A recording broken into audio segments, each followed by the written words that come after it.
حضرات صحابہ کرام رضوان اللہ علیہ مجمعین میں سے ہر ایک کو یہ درجہ حاصل تھا، ہر ایک کو۔ دیکھو انہوں نے بہت دور دور کی سوچی تھی۔ مدینہ منورہ میں صرف ایک کنواں تھا میٹھے پانی کا، بئر روما۔ حضور صلی اللہ علیہ وسلم کی تمنا تھی کہ اس یہودی سے یہ کنواں کوئی خرید لے۔ حضرت عثمان رضی اللہ عنہ اس کو پتہ چلا، آپ نے اس یہودی سے کہا کہ یہ کنواں دے دو، اس نے کہا میں نہیں دیتا۔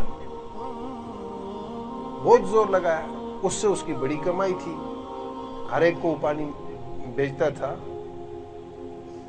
جیسے پچھلے سال پانی بیکا، یاد ہے؟ بھولے تو نہیں ہو نا؟ ہاں،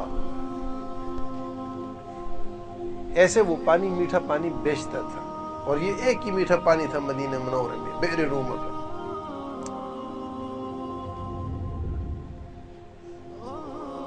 حضرت عثمان رضی اللہ عنہ سے کہا کہ اچھا ایسا کرو، اللہ پاک نے مومن کو فراست دی ہوتی ہے، کافر میں عقل نہیں ہوتی۔ کافر جانور کی مثال ہوتا ہے۔ حضور صلی اللہ علیہ وسلم نے فرمایا کہ مومن ایک آنت سے کھاتا ہے اور کافر سبعۃ امعاء، 7 آنتوں سے کھاتا ہے۔ یعنی مومن اگر ایک لقمے سے اس کا پیٹ بھرتا ہے تو کافر کا 7 لقموں سے بھرتا ہے۔ اتنا